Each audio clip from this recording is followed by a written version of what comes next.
3 years together. 1,095 days of believing I'd found my person. All of it destroyed in the span of a single dinner conversation when the woman I planned to propose to stood up, walked around the table, and kissed my father on the lips right in front of me. The engagement ring I'd saved 6 months to buy was still burning, a hole in my jacket pocket when she announced they were leaving together.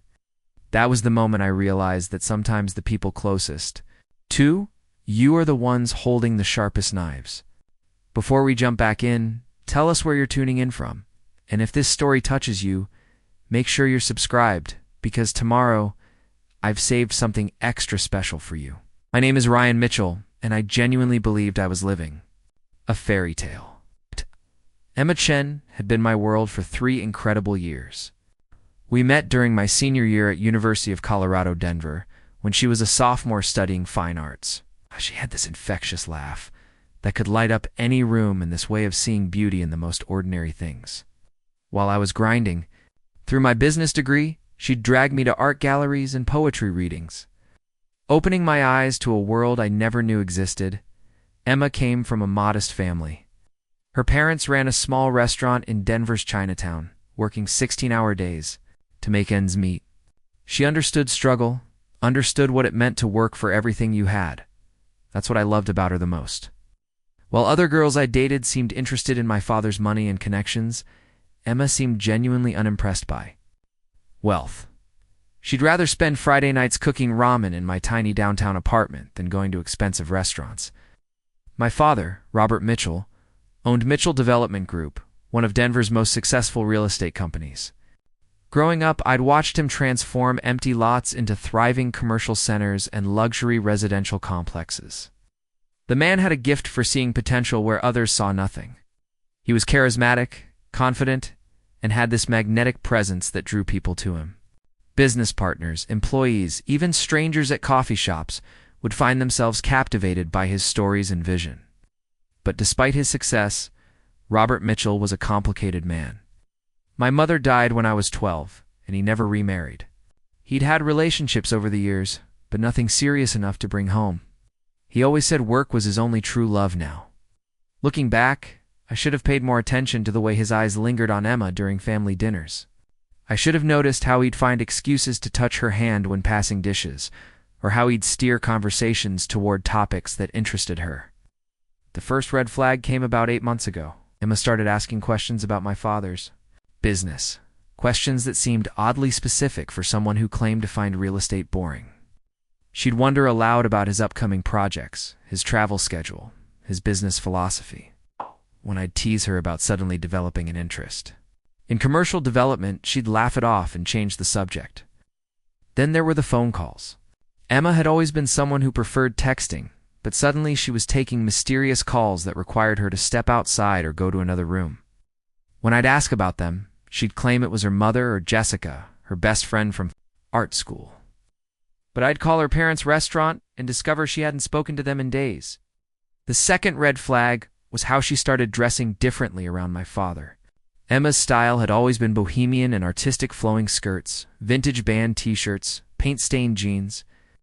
But when she knew we'd be seeing Robert, she'd suddenly appear in fitted dresses and heels, her hair styled instead of thrown up in her usual messy bun. She claimed she was just trying to make a good impression, that she wanted his approval because she cared about me. The third flag was her sudden interest in my inheritance. My grandmother, Helen Mitchell, controlled the family trust fund, and she'd made it clear that my inheritance wouldn't be available until I turned 30, unless there were exceptional circumstances. Emma had never shown interest in my family's money before. But recently, she'd started asking pointed questions about how the trust worked, what constituted exceptional circumstances, and whether marriage might change anything. But I was blind to all of it. When you're in love, you explain away the inconsistencies. You rationalize the strange behavior. You trust the person you've built a life with, especially when they look you in the eyes and tell you they love you every single day. Our 3-year anniversary fell on a Thursday in March. I'd made reservations at Rosewood Bistro, the same upscale restaurant where we'd had our first official date. Emma had seemed excited about it all week, spending extra time getting ready, buying a new dress that was more elegant than anything I'd ever seen her wear. The black silk number hugged her curves perfectly and cost more than her usual monthly clothing budget. I'd been planning this night for months. The engagement ring was a vintage Art Deco piece I'd found at an estate sale, something unique and artistic that perfectly captured Emma's aesthetic. My plan was simple. Wait for dessert, get down on one knee, and ask the woman I adored to spend the rest of her life with me. We arrived at Rosewood Bistro at 7 sharp. The restaurant buzzed with the dinner crowd, soft jazz playing over the conversational hum. Emma looked radiant in the candlelight, and I remember thinking I was the luckiest man alive. We ordered wine and started catching up about our week, falling into the comfortable rhythm that had defined our relationship. That's when I saw him. My father, sitting alone at a table across the restaurant, studying the menu with unusual intensity. It struck me as odd Robert Mitchell never dined alone at upscale restaurants. He was either entertaining clients, or he was at home with takeout and business reports. Emma followed my gaze and her face went pale for just a moment before she recovered. "Should we go say hello?" she suggested, her voice carrying a strange note I couldn't identify. We walked over to his table, and Robert's face lit up when he saw us. "Ryan, Emma." "What a wonderful surprise," he said, standing to embrace us both. His hug with Emma lasted just a beat too long. "What are you doing here alone?" I asked as we lingered beside his table. "Oh, I was supposed to meet a client, but they canceled last minute," he replied smoothly. "I decided to stay anyway." "The food here is exceptional." Emma stepped forward with a smile that seemed different somehow, more confident and knowing than her usual warm grin. "Why don't you join us for dinner?" she offered. "It would be fun to celebrate our anniversary together." I felt a strange chill run down my spine. Something about the way she said it, the way she looked at my father when she spoke, triggered an alarm bell in my subconscious. But Robert was already signaling the waiter to move his settings to our table. And Emma was beaming like she'd just suggested the most natural thing in the world. As we relocated to a larger table, I noticed how Emma positioned herself between my father and me. How she immediately launched into animated conversation with him about an art exhibition she'd mentioned wanting to attend. They talked like old friends, finishing each other's sentences and sharing inside jokes I didn't understand. Dinner conversation flowed, but I felt increasingly like an outsider looking in.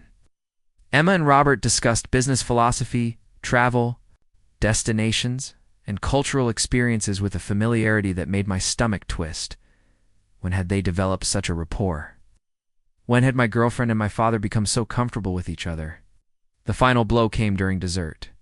I was working up the courage to excuse myself to the bathroom, where I'd planned to call the waiter over and arrange for the ring presentation. My heart was pounding with nervous excitement, and I kept touching the small velvet box in my jacket pocket.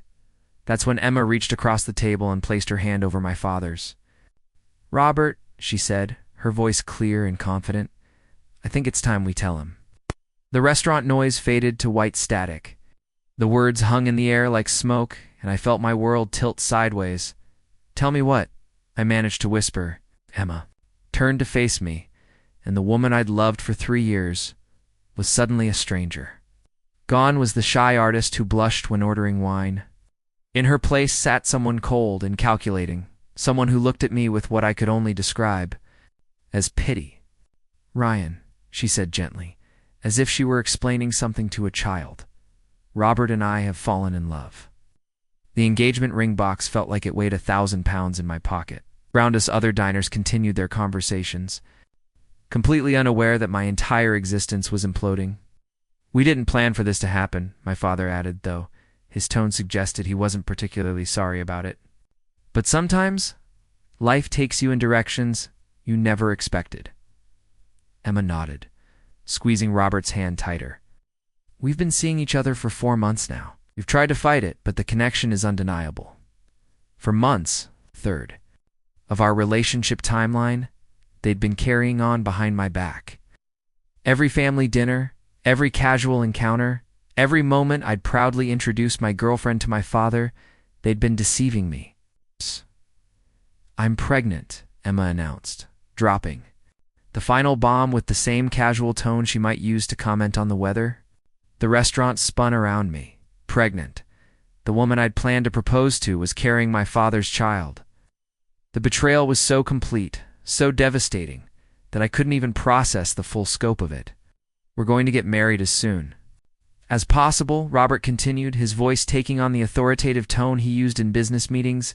We wanted you to hear it from us first. Emma stood up gracefully, smoothing down her expensive dress. I'm sorry, Ryan. You're a good guy, but Robert and I have something special, something mature and stable. He can give me things you never could.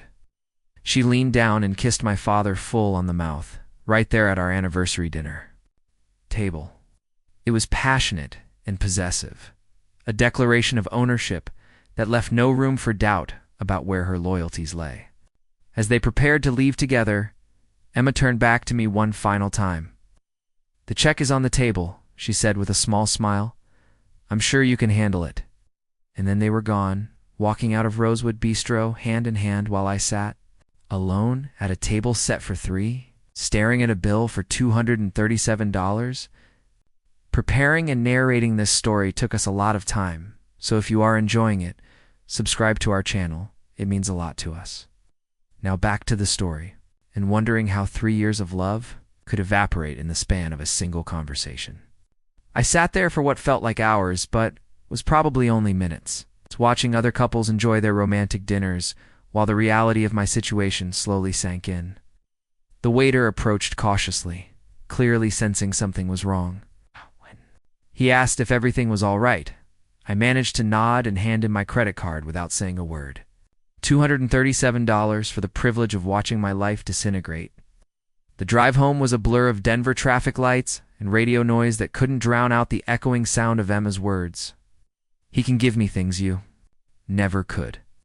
The phrase replayed in my mind like a broken record as I navigated the familiar streets that suddenly felt foreign and hostile. My hands gripped the steering wheel so tightly my knuckles turned white, and I had to pull over twice because my vision kept blurring with rage and disbelief. When I finally made it back to my downtown apartment, the space felt like a museum of a relationship that never really existed. Emma's paintings covered the walls, her books cluttered the coffee table. Her favorite mug sat unwashed in the sink from that morning when she'd kissed me goodbye and told me she loved me. Her presence was everywhere, mocking me with memories that now felt like elaborate lies. I called Marcus Thompson, my best friend since childhood, but it went straight to voicemail. It was past 11 on a Thursday night, and he was probably asleep getting ready for his early morning shift at the fire station. For the first time in years, I felt completely alone in the world. The two people I'd trusted most had orchestrated my humiliation with calculated precision, and I couldn't even wrap my head around how long they'd been planning it. Sleep was impossible. I spent the night pacing my apartment, replaying every interaction from the past 4 months, searching for clues I'd missed. Emma's sudden interest in expensive restaurants, her new wardrobe that was way beyond her budget, the way she'd started asking detailed questions about my father's business trips and schedule, the mysterious phone calls that always seemed to happen when I was in the shower or running errands. The pregnancy announcement was what really destroyed me. Not only had they been having an affair, but they'd created a life together while I was planning to propose. While I was saving money for an engagement ring, she was probably picking out baby names with my father. The betrayal was so complete, so thoroughly planned, that I wondered if anything about our relationship had been real. Friday morning came. With a series of text messages that made everything worse, Emma had sent a long message explaining how sorry she was, how she never meant for things to happen this way, how she hoped we could eventually be friends. She wanted to come by and collect her things when I wasn't there to make it easier for her, both of us. The casual tone of her message, as if she was canceling weekend plans instead of ending our relationship, made me physically sick. But it was the message from my father that really pushed me over the edge. Son, I know this is difficult, but I hope you can understand that sometimes life presents unexpected opportunities. Emma and I have something special, and I hope you can find it in your heart to be happy for us. Love conquers all obstacles, even difficult family situations. Love conquers all obstacles. The man who'd raised me, who'd taught me about integrity and family loyalty, was lecturing me about love. While stealing my girlfriend, and expecting me to celebrate their happiness? The hypocrisy was breathtaking. Marcus finally called me back around noon, and I broke down completely while telling him what had happened. My voice cracked as I described the dinner, the pregnancy announcement, the way they'd walked out together while leaving me with the check. Marcus listened, without interrupting, and when I finished, there was a long silence before he spoke.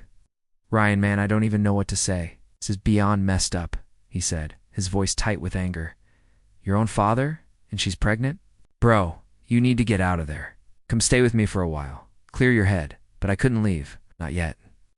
Emma was supposed to come by on Saturday to collect her belongings, and despite everything, I needed to see her face.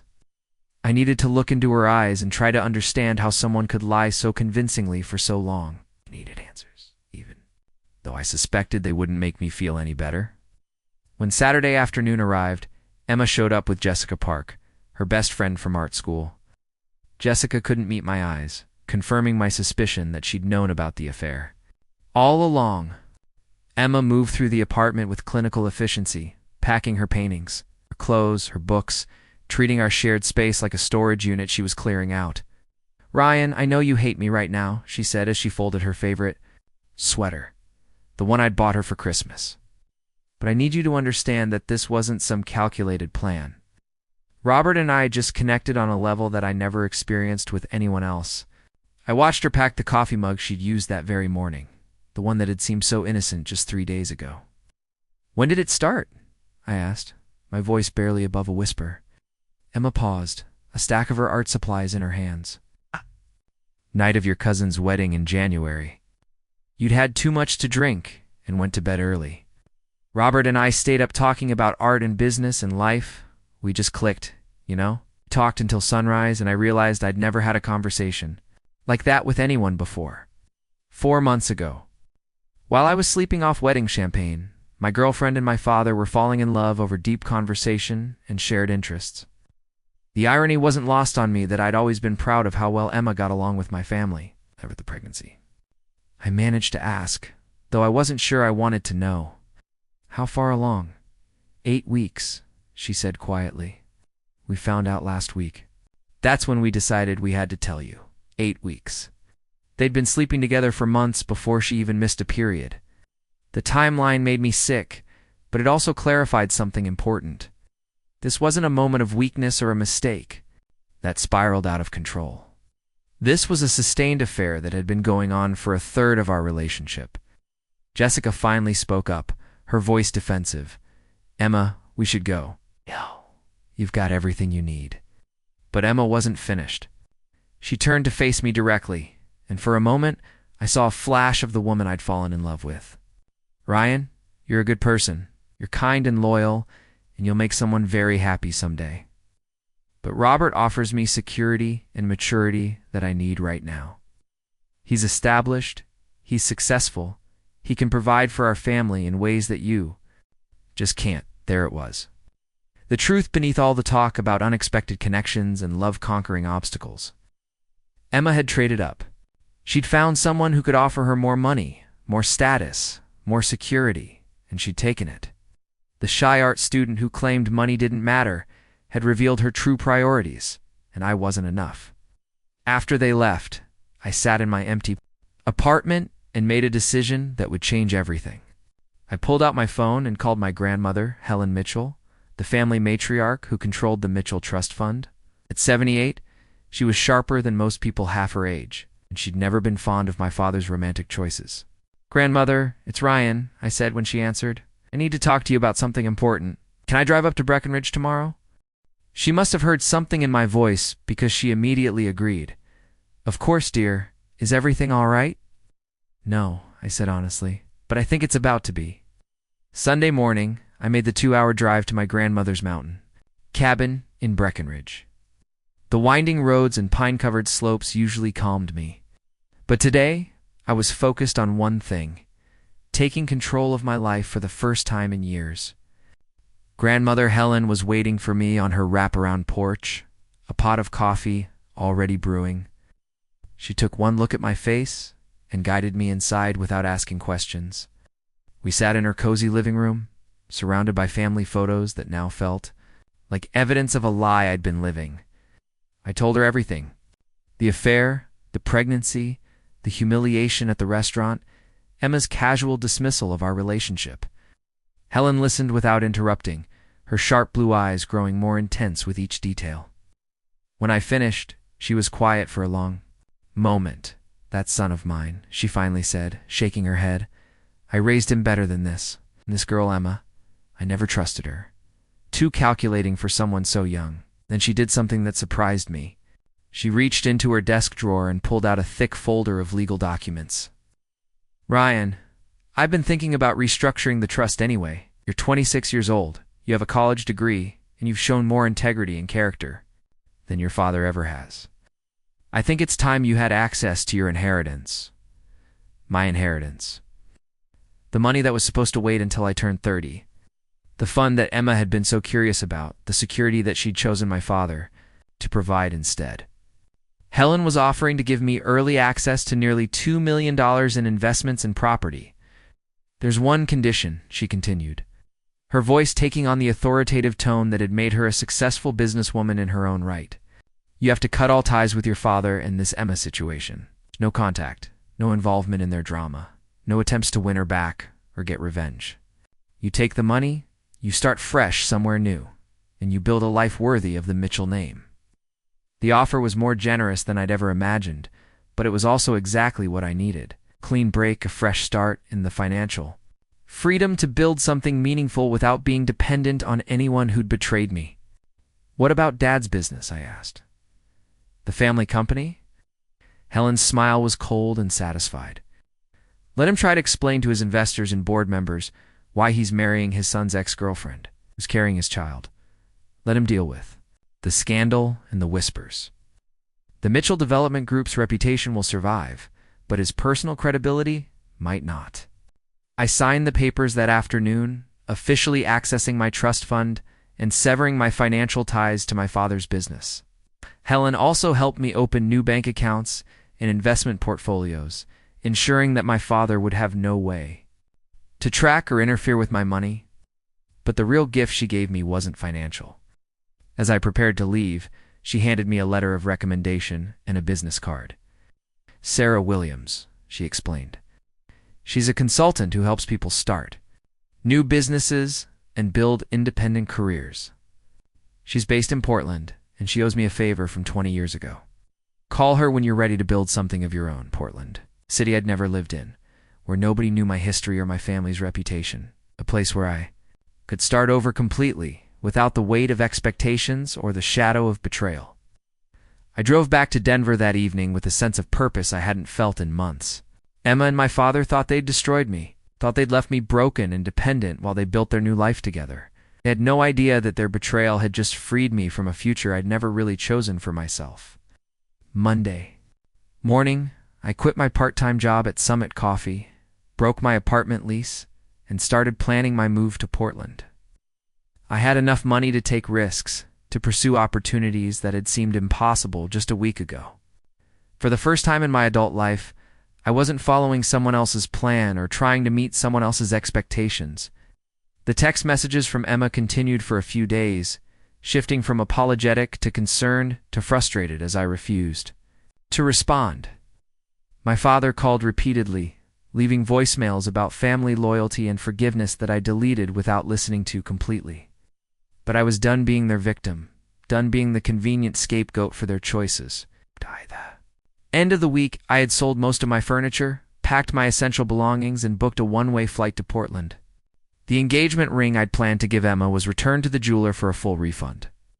The apartment that had been our shared space was cleaned out and handed back to the landlord. As I took one last look around the empty rooms where I'd built a life with someone who'd never really loved me, I felt something I hadn't expected: relief.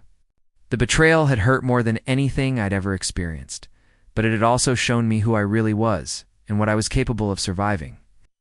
Emma had chosen security and status over love. My father had chosen selfish desire over family loyalty. But I was choosing something different. I was choosing independence, self-respect, and the chance to build something genuine with people who valued integrity over convenience. The flight to Portland was scheduled for early Tuesday morning. As I sat in my empty apartment on Monday night, I wrote one final text message to Emma. Thank you for showing me what I don't want in a partner. Hope you get everything you think you deserve. I never sent it. Instead, I deleted her number from my phone and blocked both her and my father on all social media. Some chapters of your life deserve to end without a dramatic conclusion or final confrontation. Sometimes the best revenge is simply refusing to be part of someone else's story. Anymore, Tuesday morning arrived, gray and drizzly. Typical March weather in Denver. I stood at the airport gate with a single suitcase and a backpack, watching planes take off for destinations I'd never considered before last week. The boarding announcement for my Portland flight felt like a starting gun for a race I was finally ready to run. As the plane lifted off from Denver International Airport, I looked down at the city where I'd been born, raised, educated, and betrayed. From 30,000 feet, it looked small and manageable, just another collection of buildings and roads that had no power over my future. I was 26 years old, financially independent and completely free to become whoever I wanted to be. The woman who'd broken my heart and the father who'd raised me had given me the greatest gift possible. The motivation to stop settling for other people's versions of my life. Portland was waiting, and so was Sarah Williams, the business consultant who might help me turn my pain into purpose. I had no idea what kind of business I wanted to start or what direction my life would take. But for the first time in years, that uncertainty felt like possibility instead of fear. The plane climbed higher into the clouds, carrying me toward a future that belonged entirely to me. Emma and Robert had won their battle for each other, but they'd lost something much more valuable, the chance to be part of whatever I was going to build next. And something told me it was going to be extraordinary. Sarah Williams turned out to be exactly what I needed, a straight-talking, no-nonsense consultant who specialized in helping people channel their personal experiences into successful businesses. Her downtown Portland office overlooked the Willamette River, and she had a way of asking questions that cut straight to the heart of what mattered. "Tell me about your strengths," she said during our first meeting, 2 weeks after I'd arrived in Portland. "Not what you studied in school or what your father's company taught you. What are you naturally good at?" I'd been staying in a furnished apartment near Powell's Books, spending my days exploring the city and trying to figure out my next move. Sarah's question forced me to think about myself in ways I'd never considered. "I'm good at seeing what people need," I said slowly. At my old job, I could always tell when customers were having a bad day or when they needed someone to listen more than they needed coffee. And I'm good at organizing things, at taking complicated situations and breaking them down into manageable pieces. Sarah nodded, making notes. "What about the betrayal you experienced? I know it was painful, but did it teach you anything valuable?" The question caught me off guard, but as I thought about it, I realized the answer was obvious. It taught me how to recognize authenticity. I spent 3 years with someone who was pretending to be something she wasn't. And now I can spot inconsistencies and false motivations much more easily. I understand what real integrity looks like because I've seen what it's not. That conversation became the foundation for everything that followed. Sarah helped me develop a business plan for a consulting company that would help people navigate major life transitions: divorce, career changes, family conflicts, financial upheavals. My personal experience with betrayal and recovery would be my greatest professional asset. Within 6 months, I had launched Mitchell Transition Consulting, working with clients who were rebuilding their lives after major setbacks. The business grew quickly, partly because of my genuine understanding of what people were going through, and partly because Portland's economy was booming with people seeking fresh starts. My first major client was a woman named Jennifer Hood. Discovered her husband's gambling addiction had destroyed their family finances. She needed help creating a new budget, finding employment, and emotionally processing the end of her marriage. Working with her felt like looking into a mirror that reflected my own journey back to me. "You really understand this," Jennifer said during one of our sessions. "It's like you've been where I am now." "I have," I told her honestly. "Different details, same devastation. But look at me now. Look at what's possible when you stop defining yourself by other people's choices." Word spread through Portland's business community about the young consultant who specialized in helping people rebuild after personal disasters.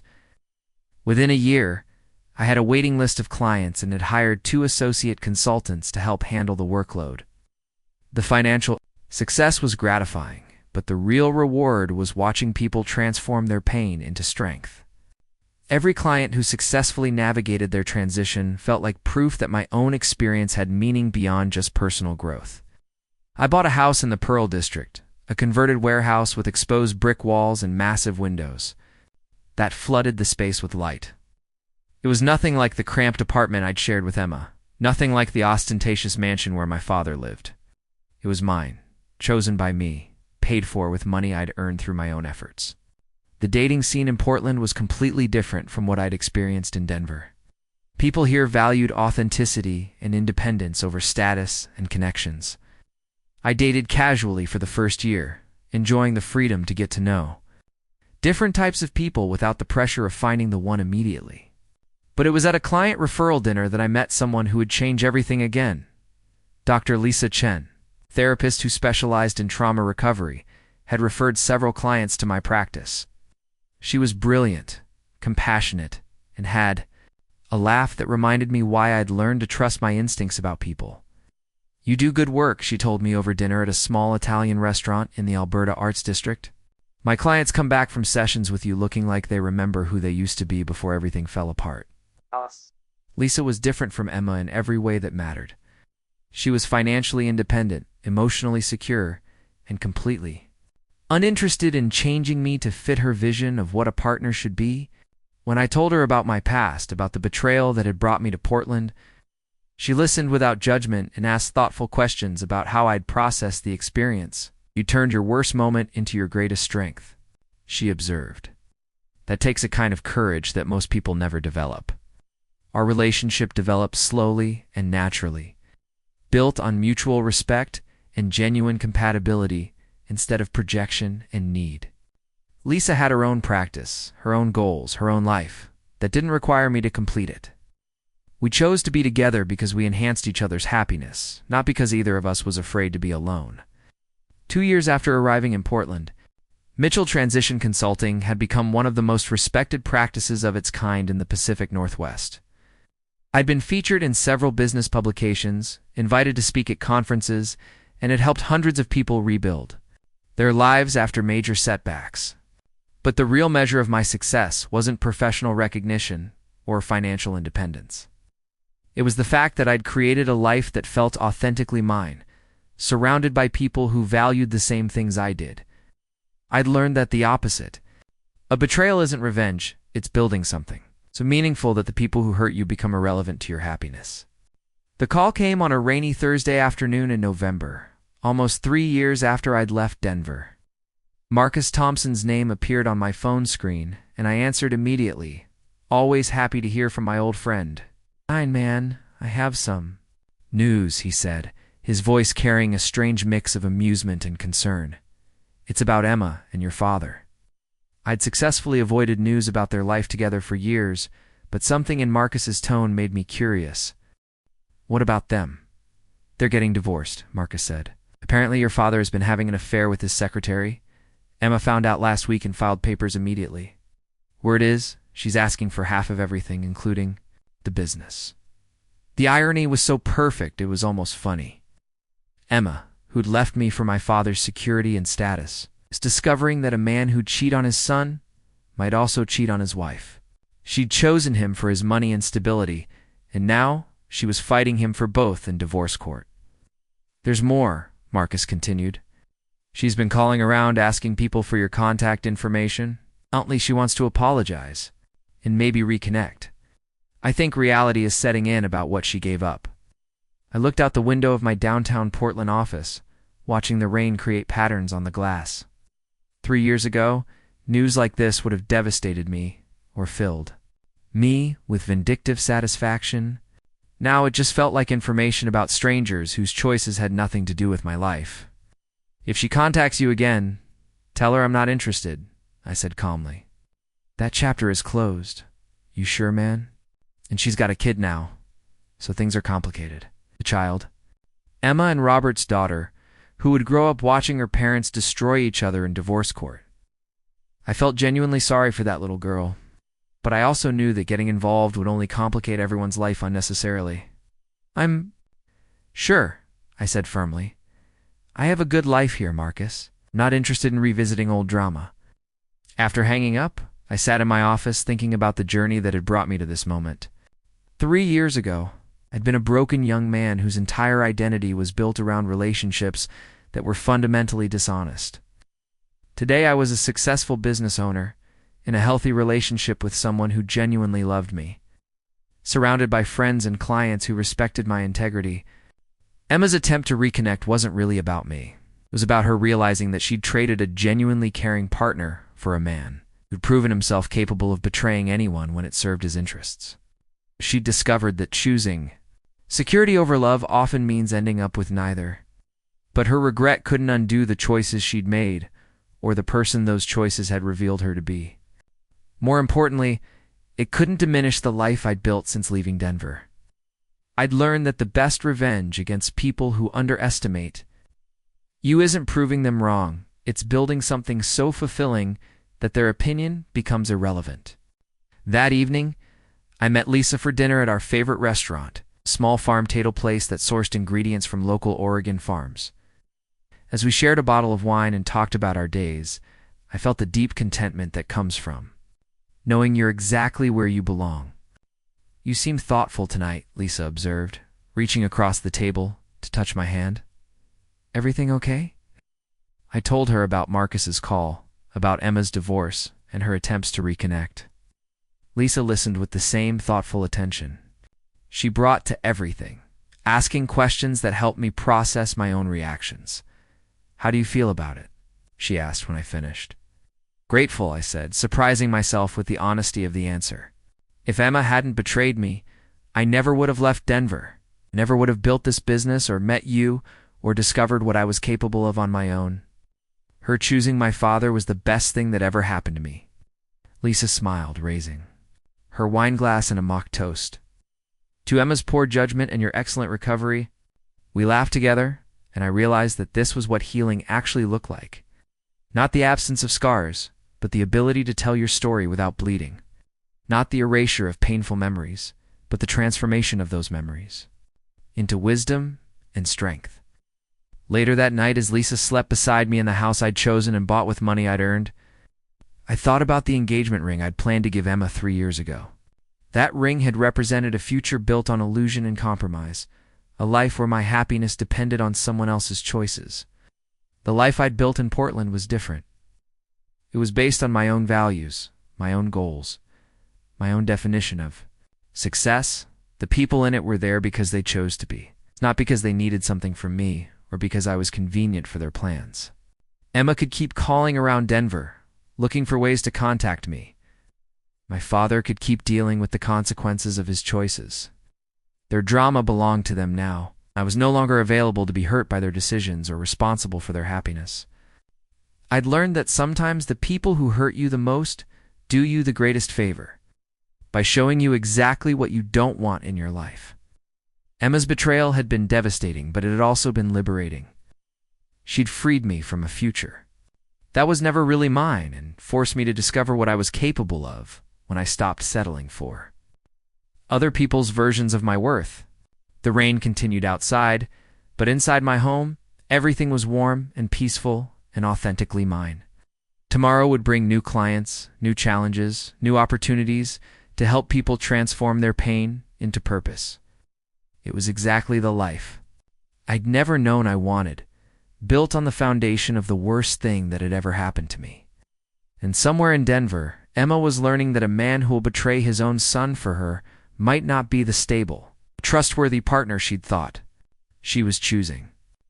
The karma wasn't my responsibility anymore. It was just the natural. It's a consequence of decisions that prioritize convenience over character. I'd won the only victory that mattered, the one where you build a life so fulfilling that your enemies' opinions become irrelevant and their regrets can't touch your happiness. 3 years after the worst betrayal of my life, I was finally completely free. The morning sun filtered through the tall windows of my Pearl District loft as I reviewed the business proposal that would change everything.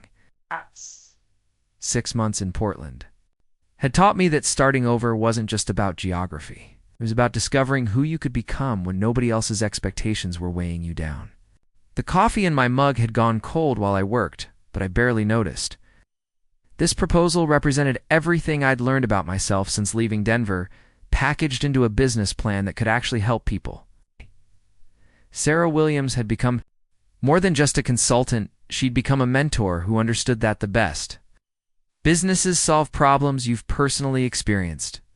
During our weekly meetings at her Riverside office, she'd helped me identify something I'd never realized about myself.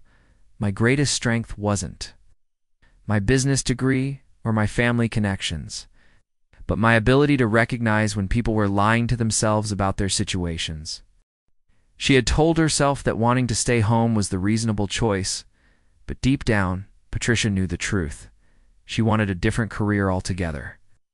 "I've always been drawn to interior design," she finally admitted. "Going back to school or starting over feels selfish. I should be focusing on my family." In our following sessions, we worked through the internal conflict between what Patricia truly wanted and what she thought she should want.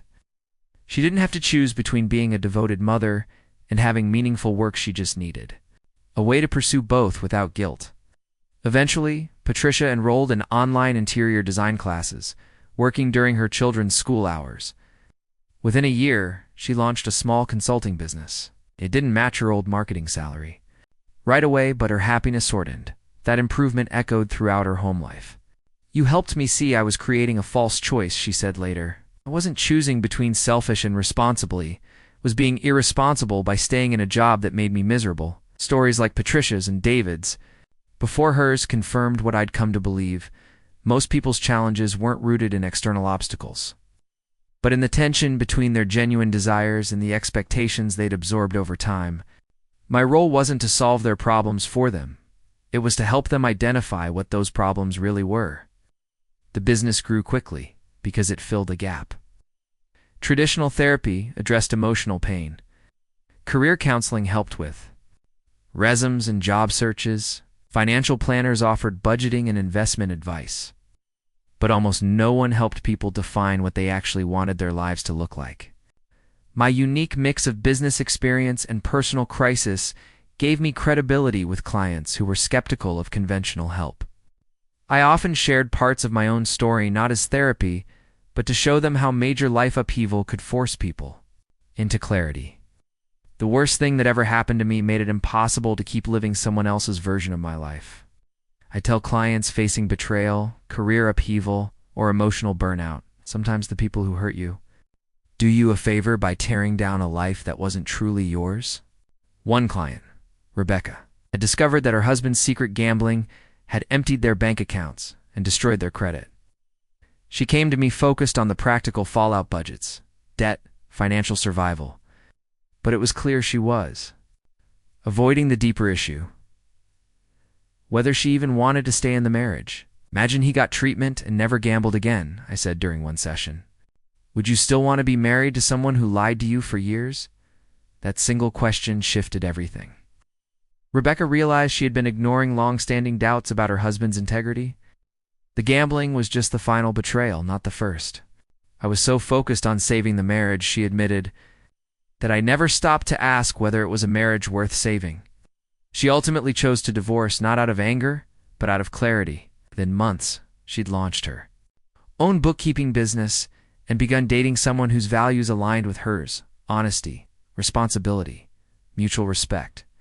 "You never told me what to do," she said during our final session. "You just helped me be honest about what I already knew, but didn't want to admit."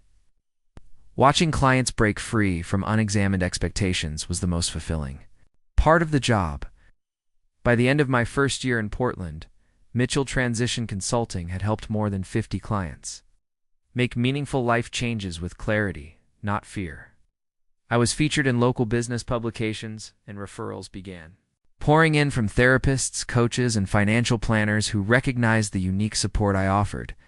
But some of the most satisfying feedback came from unlikely places. Jenny, the barista at Stumptown, who once asked me about pursuing a career in art, had taken my advice. Rather than quitting her job, she started teaching weekend art workshops. In doing so, She discovered a passion for teaching that she hadn't known existed, and it eventually led her to seek certification to teach art in public schools. "You were right," she told me at a gallery opening. "I wasn't afraid of being broke. I was afraid of finding out I wasn't good enough. But teaching lets me be part of the art world without risking my sense of self." Those conversations reminded me that the resilience I'd built through personal loss wasn't just something I survived, had become my greatest asset. It also gave me the confidence to open myself up to dating again. That's how I met Dr. Lisa Chen. We connected at a networking event for small business owners. Lisa was a trauma therapist who had started referring clients to my practice. Our professional relationship grew into a friendship and then something more. Lisa was everything Emma had not been secure in herself: emotionally present, financially independent, and uninterested in molding me into someone else.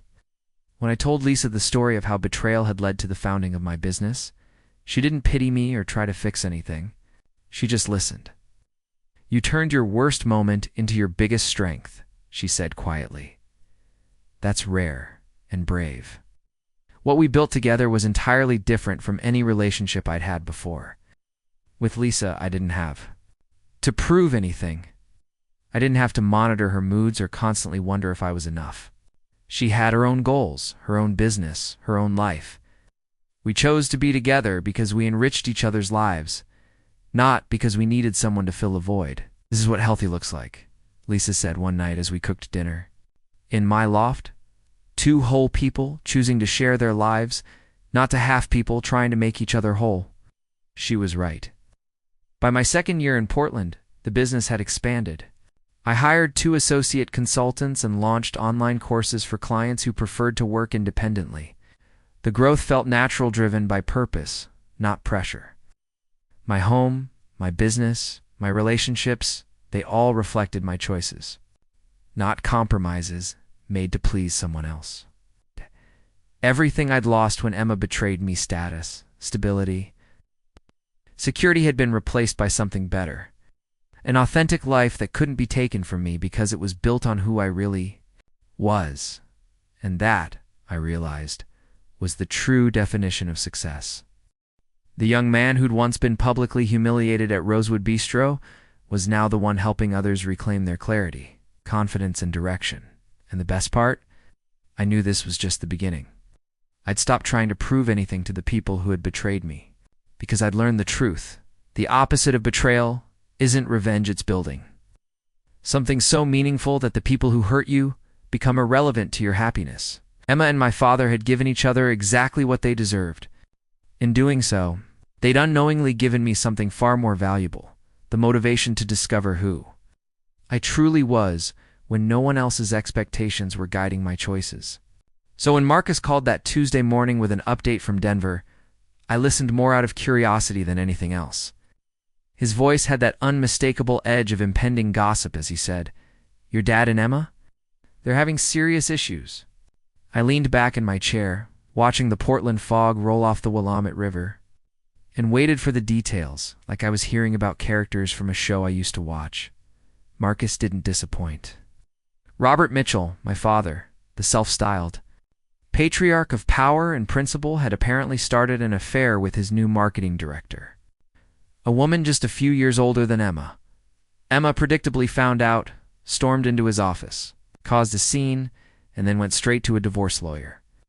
I should have felt something, but I didn't. Not anger, not glee. Just nothing. The irony was so thick it could have been a screenplay. The man who destroyed his son's relationship under the banner of true love had now betrayed that relationship too. A predictable cycle, really, because betrayal was never about love, it was about power, ego, and convenience. And Emma had chosen someone who valued all 3 more than loyalty. "She's been trying to contact you," Marcus added. "She's even reached out to your old coworkers and college friends. She wants to apologize. Maybe reconnect." I didn't hesitate. "Tell her I'm not interested.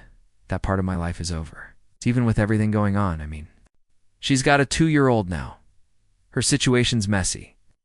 I paused for a beat, not because I was tempted, but because I felt sorry for the child. That little girl hadn't asked to be born into a house of manipulation and broken promises. But none of that changed the reality. Emma's problems were the natural result of the choices she'd made when she had better ones. I wasn't going to become her emotional safety net now that her world was falling apart. After I hung up, I stood quietly in my office and felt the profound peace of knowing I'd moved on, not just in words, but in truth. The chaos of their lives didn't touch mine anymore. The drama was theirs, not mine.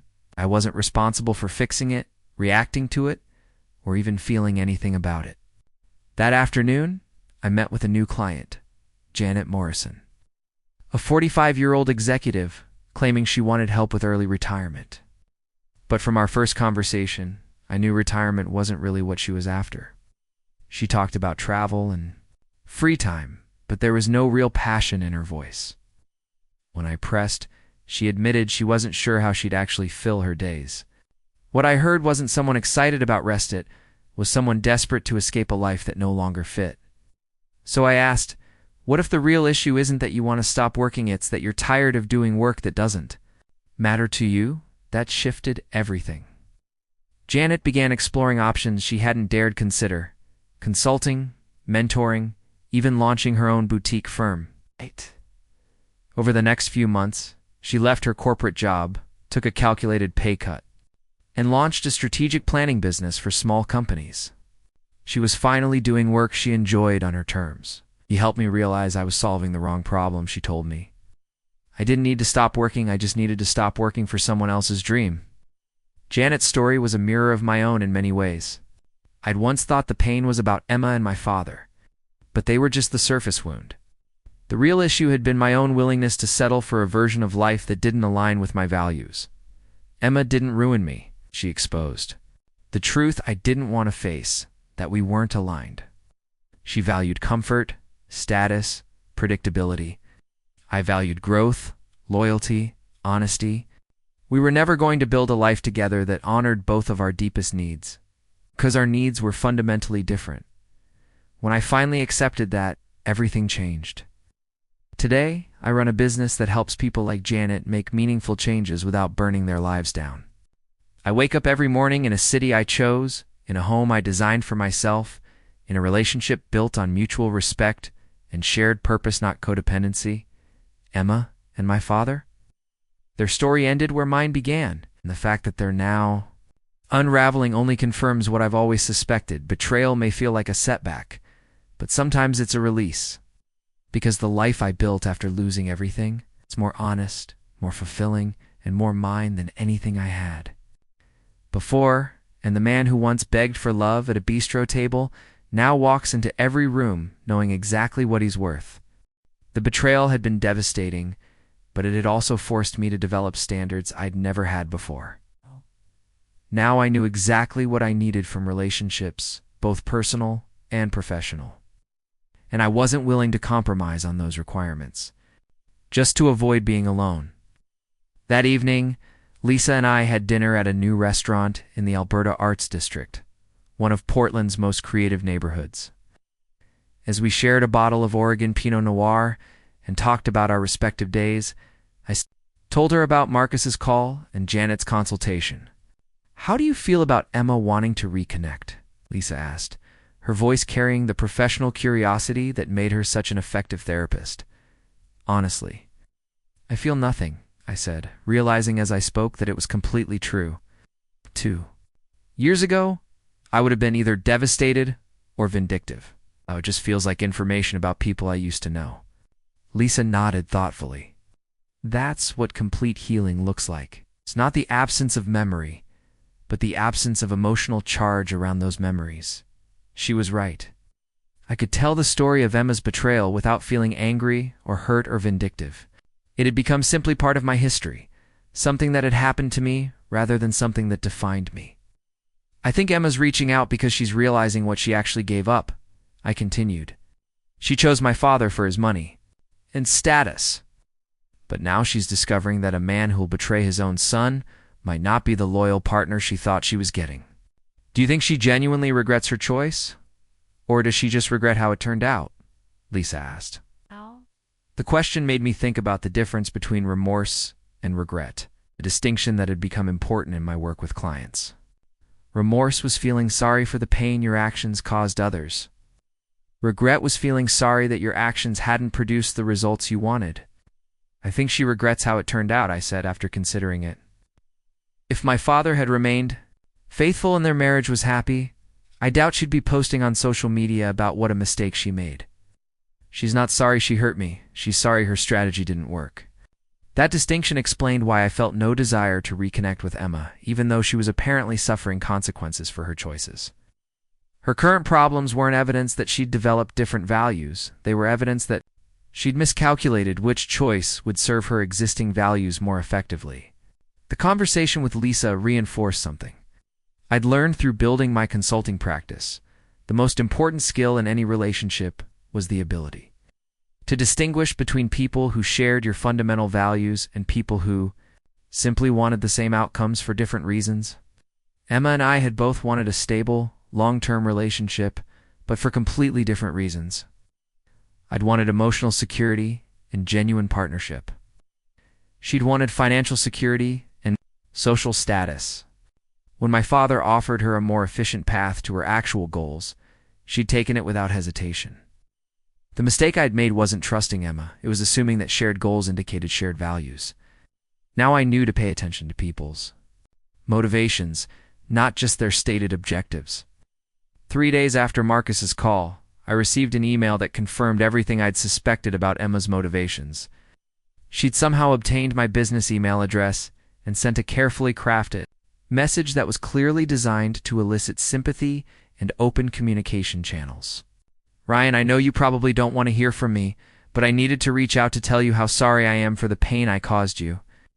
I've been going through some difficult times lately, and it's made me realize what I lost when I chose Robert. Over our relationship, I know I don't deserve your forgiveness. But I hope someday you can find it in your heart to understand that I was young and scared and made terrible decisions. I would love the chance to apologize in person and maybe rebuild some kind of friendship. I miss having you in my life, and I think you were one of the few people who really understood me. The email was a masterclass in manipulation disguised as vulnerability. Emma was presenting herself as the victim of her own poor judgment rather than someone who'd made calculated decisions based on selfish priorities. She was suggesting that her betrayal had been the result of youth and fear rather than character flaws. Most tellingly, she was framing reconnection as something I could give her, rather than something that might benefit me. I deleted the email without responding and blocked her address from my business account. Whatever Emma was going through in her divorce proceedings wasn't my responsibility to address or ameliorate. She'd made her choice when she had full information about the alternatives. And now she was dealing with the consequences of that choice. But the email did serve one useful purpose. It confirmed that my instincts about people's motivations had become much more accurate since leaving Denver. 2 years earlier, I might have been fooled by Emma's apparent vulnerability and regret. Now, I could see through the emotional manipulation to the calculated self-interest underneath. That weekend, Lisa and I drove out to the Oregon coast for a mini vacation at Cannon Beach as we walked along the shoreline. Watching the sunset paint the Pacific Ocean in brilliant oranges and purples, I felt the deep contentment that comes from knowing you're exactly where you belong. You know what I realized this week? I told Lisa as we sat on a piece of driftwood, listening to the waves crash against the famous Haystack Rock Formation. What's that? She asked, leaning against my shoulder. Emma's problems aren't proof that karma exists or that justice was served. They're just proof that people who make decisions based on short-term self-interest often discover that those decisions have long-term consequences they didn't anticipate. Lisa smiled. Very wise and very detached. That's the difference between healing and holding grudges. She was right. I wasn't enjoying Emma's difficulties or feeling vindicated by my father's infidelity. I was simply observing that people's choices tend to reveal their character over time. That character tends to determine long-term outcomes regardless of short-term advantages. The best part, I continued, is that none of it affects my life anymore. 2 years ago, their problems would have felt like my problems. Now they're just confirmation that I made the right choice in leaving Denver and building something completely independent. As we drove back to Portland that Sunday evening, I thought about how thoroughly my life had changed since that devastating night at Rosewood Bistro. I'd transformed the worst betrayal of my life into the foundation for everything I'd built since: a successful business that helped other people navigate major transitions, a healthy relationship with someone who shared my values, a sense of financial and emotional independence that no one else's choices could threaten. Emma could keep trying to reconnect, and my father could keep dealing with the consequences of his character. Their drama belonged to them now, and I was no longer available to be hurt by their decisions or responsible for their happiness. The life I'd built in Portland was proof that sometimes the people who hurt you the most do you the greatest favor by forcing you to discover what you're capable of. When you stop settling for other people's versions of your worth, Emma's betrayal had been devastating, but it had also been liberating. The betrayal had been devastating, but it had also forced me to develop standards I'd never had before. Now I knew exactly what I needed from relationships, both personal and professional. And I wasn't willing to compromise on those requirements, just to avoid being alone. That evening, Lisa and I had dinner at a new restaurant in the Alberta Arts District, one of Portland's most creative neighborhoods. As we shared a bottle of Oregon Pinot Noir and talked about our respective days, I told her about Marcus's call and Janet's consultation. "How do you feel about Emma wanting to reconnect?" Lisa asked, her voice carrying the professional curiosity that made her such an effective therapist. "Honestly, I feel nothing," I said, realizing as I spoke that it was completely true. 2 years ago, I would have been either devastated or vindictive. Oh, it just feels like information about people I used to know. Lisa nodded thoughtfully. That's what complete healing looks like. It's not the absence of memory, but the absence of emotional charge around those memories.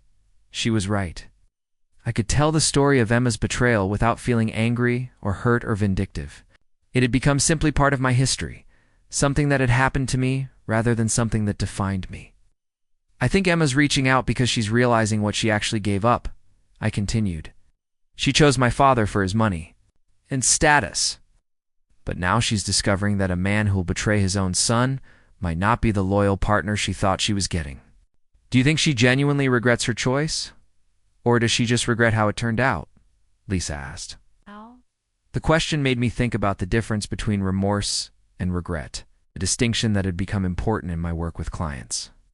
Remorse was feeling sorry for the pain your actions caused others.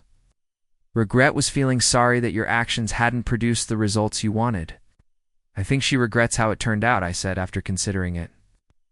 "If my father had remained faithful and their marriage was happy, I doubt she'd be posting on social media about what a mistake she made.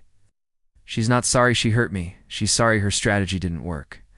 That distinction explained why I felt no desire to reconnect with Emma, even though she was apparently suffering consequences for her choices.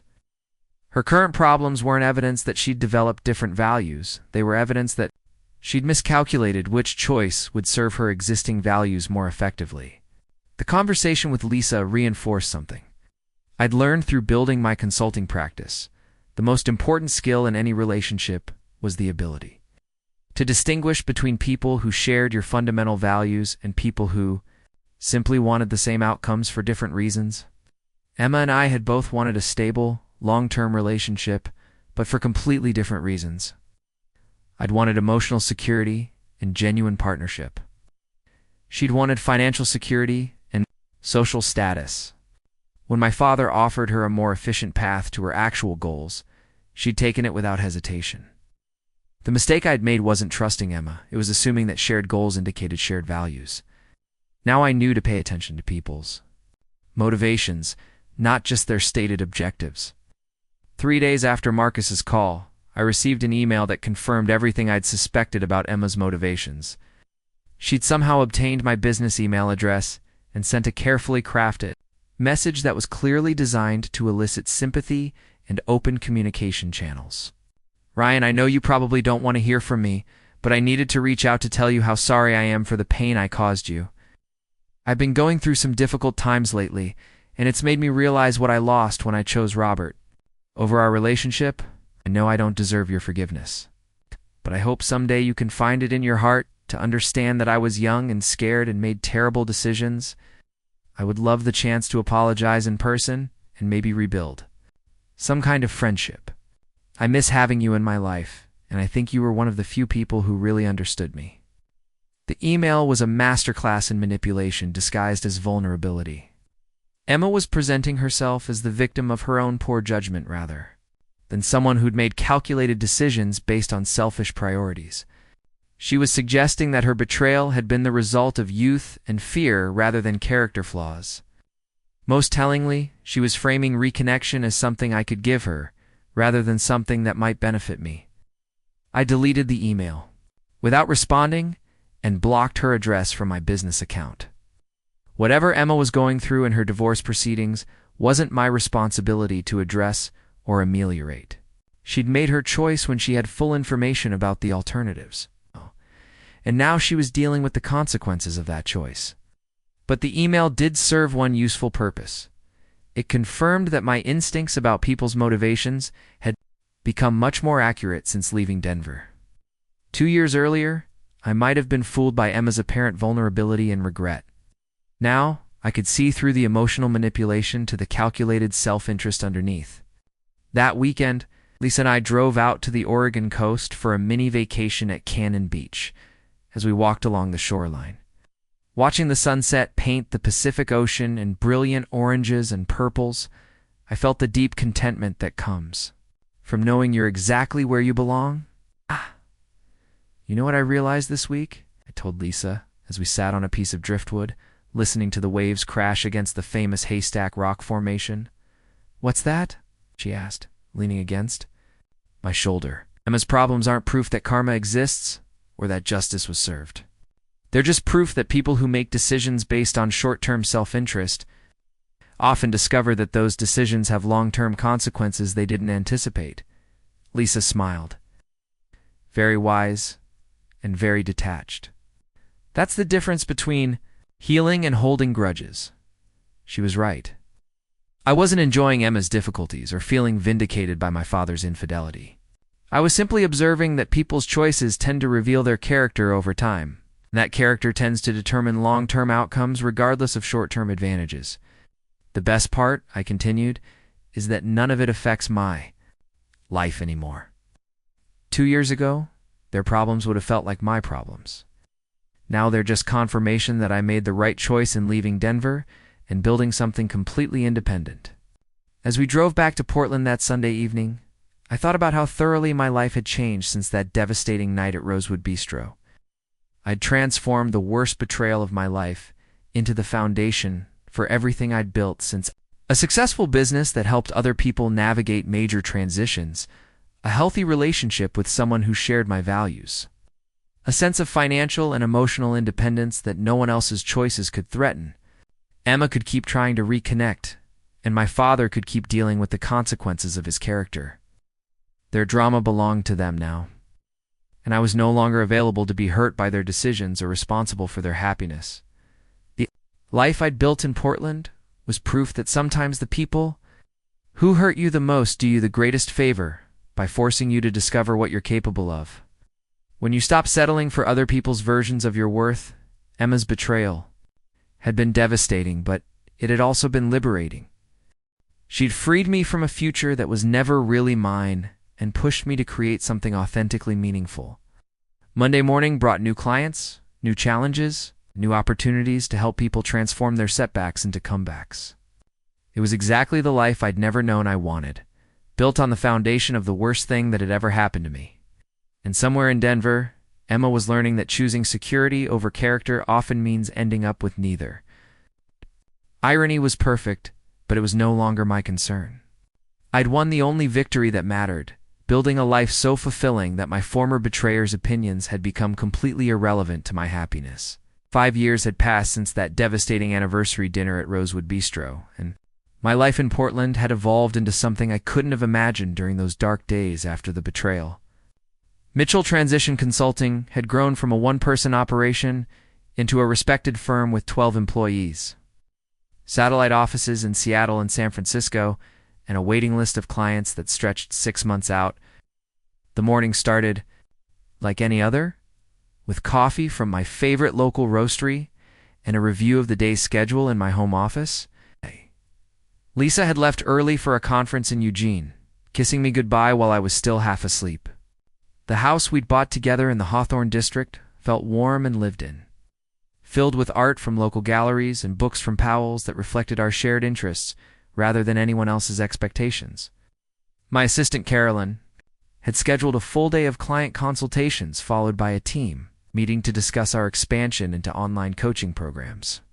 The business had evolved beyond individual consulting to include corporate workshops, leadership development programs, and digital courses that reached people across the country.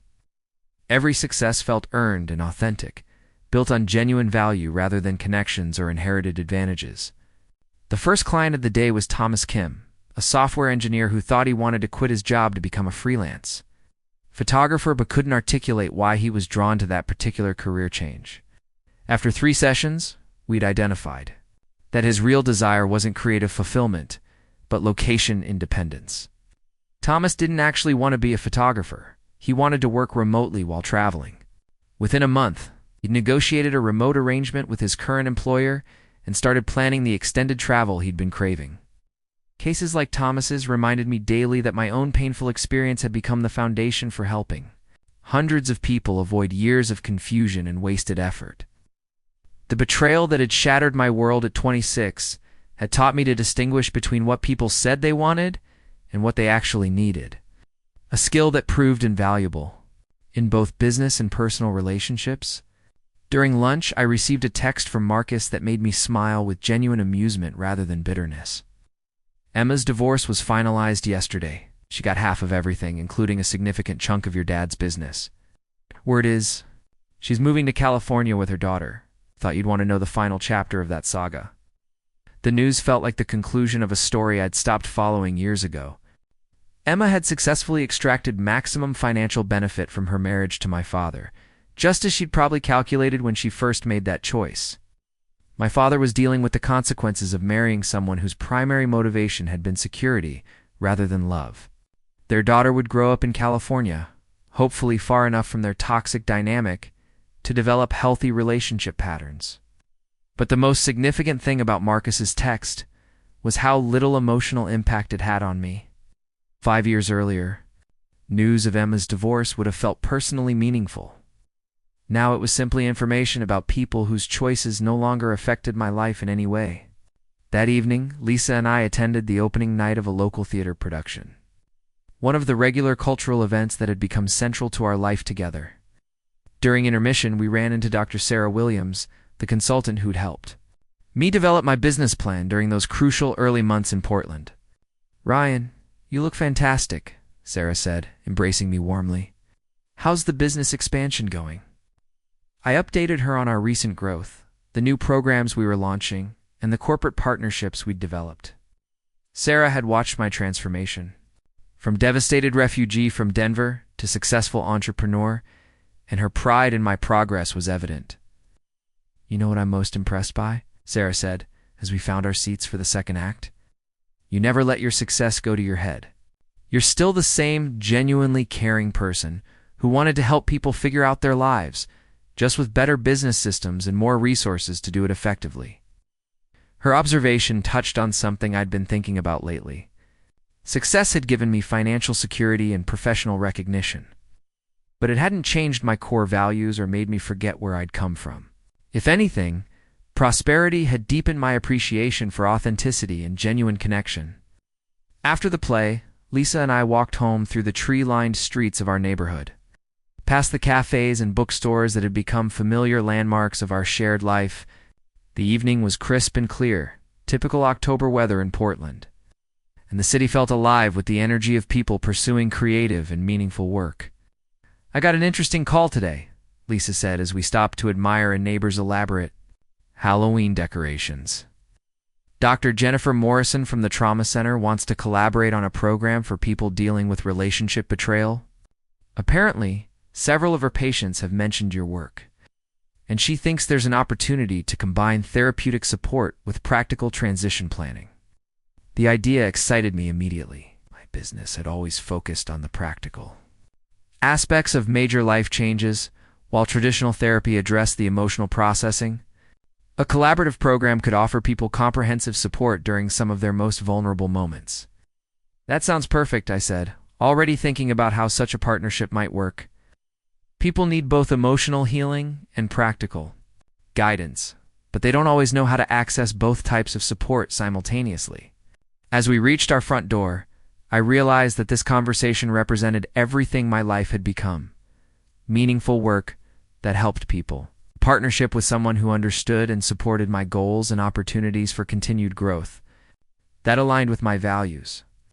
5 years after losing everything I'd thought I wanted, I'd built everything I actually needed. Later that night, as Lisa slept beside me and rain began to fall softly against our bedroom windows, I thought about the young man who'd sat alone at that anniversary dinner table, holding an engagement ring for someone who'd already chosen a different future. That devastated 26-year-old couldn't have imagined that his worst moment would become the catalyst for his best life. Ma's betrayal had forced me to stop settling for relationships that required me to ignore my instincts, my father's. Selfishness had taught me to distinguish between people who shared my values and people who simply wanted similar outcomes. The humiliation of that dinner had motivated me to build something that couldn't be taken away by other people's choices. The inheritance I'd claimed early had given me financial independence. But the real inheritance was the knowledge that I could rebuild my life from scratch when necessary. The business I'd created had provided professional success, but the real achievement was learning to trust my own judgment about what made life meaningful. Most importantly, I discovered that the opposite of betrayal isn't revenge or vindication. It's building something so authentic and fulfilling that your betrayer's choices become completely irrelevant to your happiness. Emma could keep her divorce, settlement, and her fresh start in California. My father could keep dealing with the reputation he'd earned through his decisions. Their drama belonged to them now, and I was no longer available to be affected by their choices. The rain continued through the night. I fell asleep, feeling grateful for everything that had led me to this moment, the pain that had forced me to grow, the courage that had allowed me to start over, the wisdom that had helped me choose better people to build a life with, and the persistence that had turned my worst experience into my greatest strength. Tomorrow would bring new clients seeking help with their own transitions, new opportunities to expand the business, and new moments to appreciate the life I'd consciously created rather than simply inherited or fallen into. It was exactly what happiness looked like when you stopped trying to prove yourself to people who'd never valued you properly in the first place. Up next, you've got 2 more standout stories right on your screen. If this one hit the mark, you won't want to pass these up. Just click and check them out.